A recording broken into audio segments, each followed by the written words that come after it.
teacher Sherry, and today we're going fishing. Let's see if you know your colors and numbers.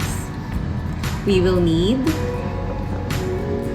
a bin with water, stick, dice with numbers and colors, and of course, loom bands or rubber bands.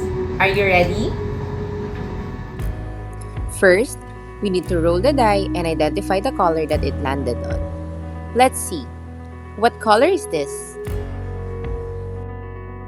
You're right. It's color orange. Now, using the stick, we have to get all the orange loom bands from the water. Go and try it.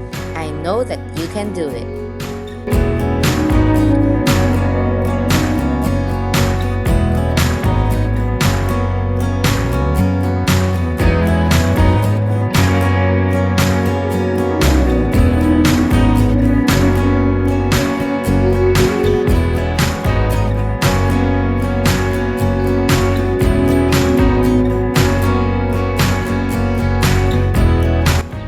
This time, we're going to work with numbers. We just need to roll the die again and identify the number it landed on. What number is this?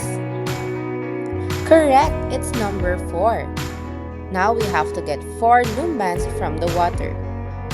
Make sure you count each loom band as you put them in the basket.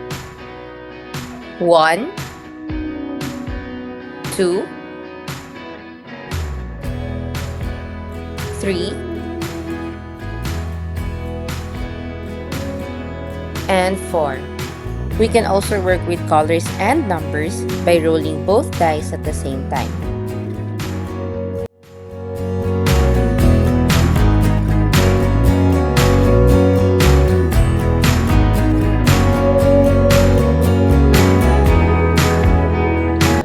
Great job! Wasn't that fun? See you again next time! Bye!